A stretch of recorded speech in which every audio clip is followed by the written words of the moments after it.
आम आदमी पार्टी ने जम्मू कश्मीर की कोलिशन गवर्नमेंट से, उमर लेड गवर्नमेंट से अपना विड्रॉल किया है, अपना सपोर्ट वापस लिया है। महराज मलिक जो कि नॉन आम आदमी पार्टी मेंबर हैं जम्मू कश्मीर असेंबली में, उन्होंने कल ट्वीट के जरिए ये जानकारी दी कि उन्होंने विड्रॉ किया है कोलिशन से अपना सपोर्ट। क्या ये कोलिशन सरकार के लिए, नेशनल कॉन्फ्रेंस लेड सरकार के लिए एक धक्का है, एक झटका है, या ये पार्टी, ये जो विड्रॉल है महराज मलिक का, इसको नेशनल कॉन्फ्रेंस हल्के में ले रहे हैं? इस पर बात करने के लिए मेरे साथ है नेशनल कॉन्फ्रेंस के सीनियर लीडर और former MLC Sheikh Bashir Ahmad. News 18 से बात करने के लिए बहुत बहुत धन्यवाद। आपका भी बहुत बहुत शुक्रिया। 9 महीने के बाद अब एक फैसला महराज मलिक ने किया है, तकरीबन 8-8.5 महीने के बाद उन्होंने विड्रॉल कर दिया, सपोर्ट विड्रॉ किया। क्या आप थोड़ा बहुत परेशान हैं कि एक शुरुआत हो गई है आम आदमी पार्टी की तरफ से और उन्होंने कई चार्जेस लगाए, उस पर मैं बाद में बात करूँ, पहला रिएक्शन क्या है? पहली चीज़ यह है कि महराज मलिक जीता डोडा से और उसके बाद वो हमारे सपोर्ट किया, उसने हुकूमत बनाने में सपोर्ट किया। गवर्नर एलजी साहब को लिख के दिया कि मैं सपोर्ट करता हूँ। हालांकि उनके सपोर्ट के बगैर ही हमारी हुकूमत बन गई थी। जितने भी ये आए हैं इंडिपेंडेंट, उनके बगैर ही सपोर्ट, उनकी सपोर्ट के बगैर ही गवर्नमेंट बनी। महराज मलिक ने जो फैसला लिया है ये उसका ज़ाती फैसला है। हम नहीं कह सकते हैं कि क्या वजूहात हैं, 8 या 9 महीने में क्या होना चाहिए था, क्या नहीं होना चाहिए था, शिकायत क्या है उसकी। वो जब बात करेगा तो उसका जवाब देंगे। लेकिन मैंने भी जब सुना कि वो विड्रॉ कर रहा है सपोर्ट, तो उसी से पूछा जा सकता है कि इसके रीज़न क्या हो सकते हैं। गवर्नमेंट जो है ये यूटी है और यूटी में मुश्किलात हैं, ये चीफ मिनिस्टर साहब भी कहते हैं, जम्मू कश्मीर के लोग भी कहते हैं। तो गवर्नमेंट हमारी जो है वो महराज मलिक की सपोर्ट पे खड़ी नहीं है और ना ही हमें कोई परेशानी है। लेकिन अगर उसने फैसला लिया है तो वो बता सकेगा और वही कहना चाहिए भाई क्या वजह हुआ। जो उनका पोस्ट आया, उन्होंने कहा कि देखिए, केजरीवाल साहब जब पहली बार गवर्नमेंट में आए 49 डेज में, जब उनको ये लगा कि वो अपने प्रोमिसेस को डिलीवर नहीं कर पा रहे हैं बिकॉज ऑफ द कोलिशन उनकी कांग्रेस के साथ थी, तो उन्होंने विड्रॉ किया, उन्होंने नया मैंडेट लिया। पिछले 9 महीने से हम लगातार वेट कर रहे हैं उनके पोस्ट के मुताबिक, उनके कहने के मुताबिक, और वो कह रहे हैं कि कुछ भी नहीं हो रहा है, ज़मीनी सतह पे कोई भी काम नहीं हो रहा है, और जो प्रोमिसेस किए गए थे उनको इंटेंट एक तरह से ज़मीन पर लाया नहीं जा रहा है प्रोमिसेस को, और लोग परेशान। इसलिए for the best of peoples welfare, और उनका जो कहना था कि उन्होंने इसलिए ये बड़ा फैसला लिया। जी, जो आपने कहा, पहले तो वही मैं चाहता हूं कि वो किस मामले में किस जगह हम फेल हो गए, एक बात। और अगर मैं थोड़ा सा पीछे ले जाऊं तो ये जो आम आदमी पार्टी है ये अलायंस पार्टनर उसमें थे, ऑल ओवर इंडिया जो अलायंस बना था उसका हिस्सा थे। और आपको ये भी याद होगा कि 5 अगस्त 2019 को जब फैसला हुआ था तो उस वक्त केजरीवाल ने बीजेपी को सपोर्ट किया था 370 के हवाले से। उसके बावजूद जब ये जीत के आया, इसने सपोर्ट किया, हमने वेलकम किया।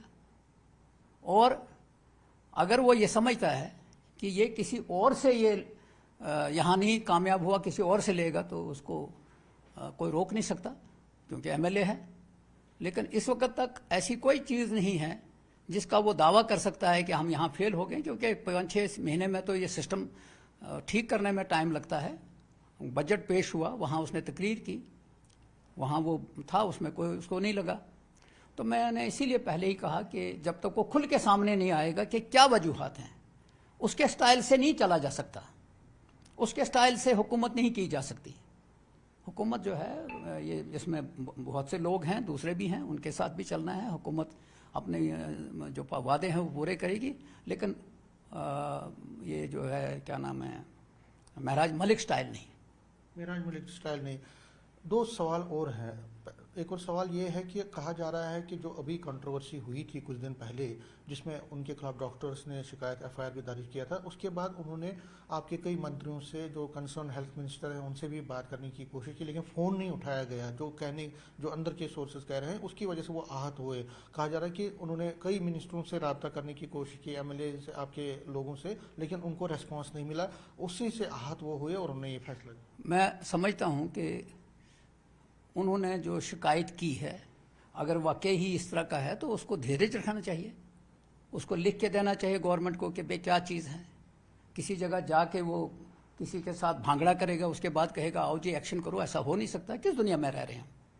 किसी डॉक्टर के मतलब शिकायत है, किसी जगह उसको शिकायत है, किसी को नुकसान हुआ है। इस सिस्टम में डॉक्टर जो है वो सारा खुदा तो नहीं होता ना, वो इलाज करता है, उसके इलाज से उसके बावजूद भी लोग गुजर जाते हैं, तो वो तो डॉक्टर भगवान नहीं होता। तो हम समझते हैं कि उसमें बाज़ाब्ता तौर पे चीफ मिनिस्टर को गवर्नमेंट को लिख के भेजना चाहिए था। उसके बाद एक्शन नहीं होता तो टेलीफोन पे कौन सी चीज़ें होती हैं। और महाराज मलिक को ऐसा होता है जैसे यहाँ डोगरी में कहावत है, तेरे बसना नहीं तेरे खंदे दी दाढ़ी इल्दी है, तो ऐसा नहीं चलेगा।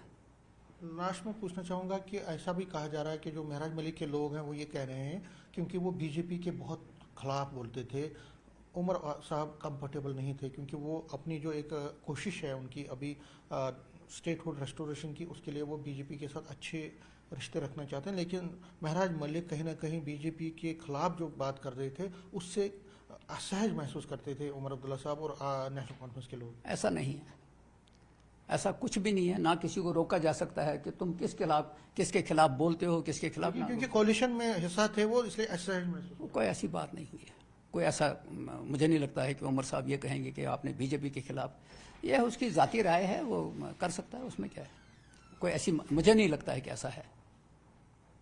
दबे दबे लफ्जों में कांग्रेस भी कहीं ना कहीं अनकंफर्टेबल है, और कांग्रेस के कई नेता भी अभी उन्होंने बयान दिया था कि यहाँ बिजली और पानी की प्रॉब्लम है जम्मू में। कहीं ना कहीं वो भी अब कह रहे हैं कि जो एक परिवर्तन की चाहत थी वो नहीं हो रही है। कहीं ना कहीं महराज मलिक को नहीं लगता आपको एक शुरुआत कर रही है और आगे और बम फूट सकते हैं? ऐसा है कि गवर्नमेंट बनने के बाद शायद आपने सुना होगा कि उमर साहब ने भी कहा था कि अलायंस गवर्नमेंट बनने के बाद बहुत से मामलात में उन्होंने कोई मीटिंग नहीं की, कोई ऐसा कोऑर्डिनेशन नहीं हुआ, कोई ऐसी चीज़ें दिखी नहीं जो लोगों को दिखनी चाहिए थी।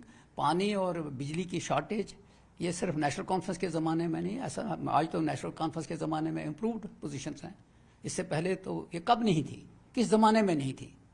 बिजली और पानी के लिए यहाँ लोगों को शिकायत है और उसको आहिस्ता आहिस्ता हल किया जाएगा, और आज वो मिनिमाइज हुई है, ज़्यादा नहीं है। न्यूज़ 18 से बात करने के लिए शुक्रिया। तो शेख बशीर अहमद कहीं ना कहीं महराज मलिक के इस डिसीजन को ये हल्के में ले रहे हैं, कह रहे हैं कि महराज मलिक ने क्यों ये डिसीजन लिया है, उन्हीं से पूछा जाना चाहिए, उनको रीजंस भी पुट आउट करना चाहिए। और कहीं ना कहीं कह रहे हैं कि इससे कोलिशन जो सरकार है इस वक्त चल रही है उस पर कोई फ़र्क नहीं पड़ेगा। कैमरामैन साहिबा के साथ समीर भट्ट, न्यूज़ 18 जम्मू।